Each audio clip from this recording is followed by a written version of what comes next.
My dear good people of Oyo State, when you give us the mandate to serve, we made a promise to you that we will engineer a modern Oyo State by building on 4 pillars: education, economy, health, and security. As we mark our 3rd year in office, we have another opportunity to share our scorecard with you so that you can judge how well we have kept that promise. As we review the past year, we are thankful that our administration's economic policies in the past 3 years are yielding the desired results. We have always said we believe in data, science, and logic. The data we had showed that our resources as a nation was dwindling. Oil prices had dropped, and there was a need to focus on raising our internally generated revenue, IGR. Back then, Oyo State was generating less than 1.7 billion naira a month. Our plan, based on this data, was to focus on projects that will yield the revenue needed to reduce our infrastructure deficit. At that time, the system was in decay. Our public schools had multiple cases of dilapidated buildings unfit for our children to learn. Our healthcare system was in shambles, with primary and secondary healthcare facilities becoming mere consulting rooms. Security was a big campaign issue. We promised reforms. Little did we know that about 8 months later, the world will be dealing with a pandemic that will further exacerbate the economic downturn and throw off our timetable for economic stability. Yet we were determined to keep all our promises. Expectations were delayed, but never denied. Looking back now, to all we have been able to accomplish despite the huge challenges we faced, I can only say thank you to you, the good people of Oyo State, for your patience and understanding all through this time. Thank you for trusting us to deliver on our promises. We do know there's a lot more to be done. Worldwide, economies are struggling. Inflation rates in Nigeria remain on the rise, and the spending power of Nigerians continue to fall. As a government, our role is to keep executing policies that will reduce the burden on our people. This is why in the past year, we have remained focused on building an efficient road network, ensuring an interlinking of all zones to further enhance trade and commerce. Where roads go, development follows. We are already seeing the results.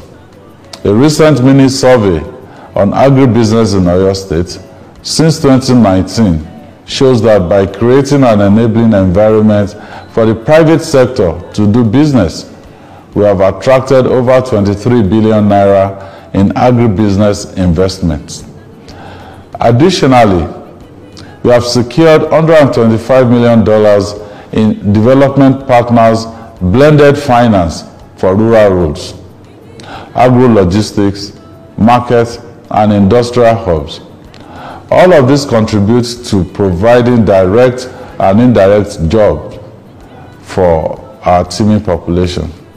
We are proud of projects such as the Fashola Agribusiness Industrial Hub, which is about 80% complete and will be ready for commissioning by the end of the year. Investors in production, processing, and livestock subsectors are already operating from the hub.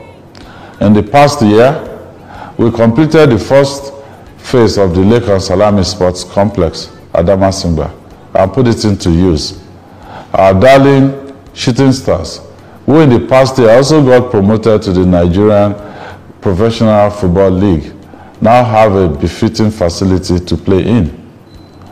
Also, the income generated by this facility has already doubled, with a projected revenue increase of 300% when the entire complex is completed.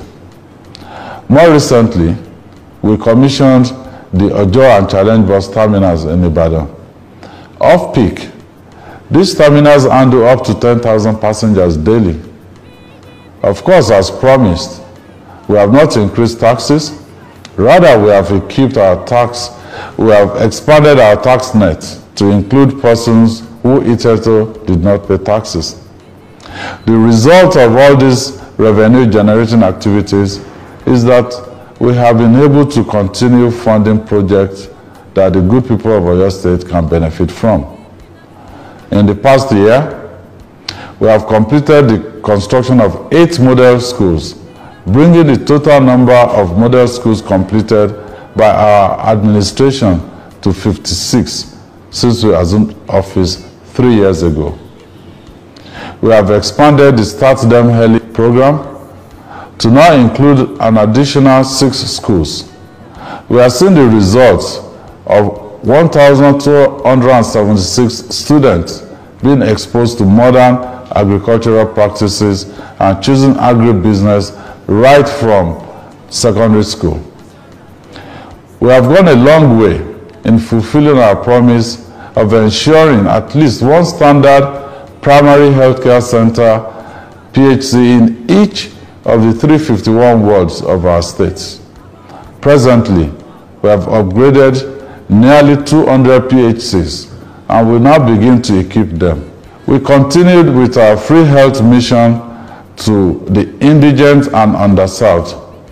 In the past year, we reached over 500,000 residents with medical and surgical interventions. In total, over 1,200,000 residents of Oyo State have benefited from the free health mission since it commenced in 2020.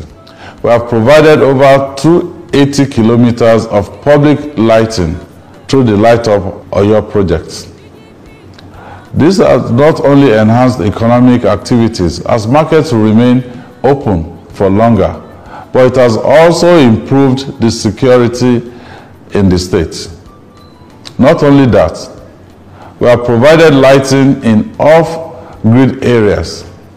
Communities such as Otefon in Atiba local government area had electricity supply for the first time since their existence over 100 years ago, while work is ongoing to provide off-grid electricity at Agbararu community in Iwajawa local government area, Ajia community in our local government area, and Aro Malay community in Ogbomoso South local government area. Crime rates are on the decline as we continue to equip all security agencies in Oyo State. Just last month, we handed over 100 operational vehicles to Oyo Amatekun. These vehicles have been deployed to all 33 local government areas of our state. We are also recruiting an additional 500 personnel into Oyo Amatekun. Yes, a crime-free society is not humanly possible, but we are working assiduously to ensure that the relative security we have in Oyo State is maintained. Today, our farmers in Ibarakwa and Okeogun zones who had abandoned their farm due to security concerns are returning to the farms. Our plan is to consolidate on the gains of the last 3 years in the 1 year we have left in our tenure. In the past 3 years, we have been executing road projects that improve access and connectivity between the zones in the state through construction and reconstruction of roads, such as the 65-kilometer Moniya-Ijaye-Ishenyi Road, the 76.7-kilometer Ogbomoso-Fakote-Ishenyi Road, the 34.85-kilometer Oyo-Ishenyi Road, and the proposed reconstruction of the 48-kilometer Ido-Erua road. It is now time to start moving inward. In the next year, we will be concentrating on the construction, rehabilitation, and maintenance of our feeder roads. This will make inner city travel even more stress-free. We will also continue to work with the private sector, especially those involved in agribusiness, to expand our economy. With the flag off of the Erua Agribusiness Industrial Hub next month, there will be even more opportunities to do agribusiness in Oyo State. We have trained 4,050 youths in agribusiness under various programs, including the Youth Entrepreneurship in Agribusiness Project, YEP. 98 of these youths have started their business, and others along with them will be supported in diverse agribusiness enterprises in the coming weeks. We will also be supporting our smallholder farmers. The rollout of another phase of the Oyo Cares project will provide our farmers with inputs such as fertilizers, herbicides, and seeds, and assets such as water pumps and sprayers. We promise you Omituntun. We will continue to provide Omituntun. God bless Oyo State. God bless the Federal Republic.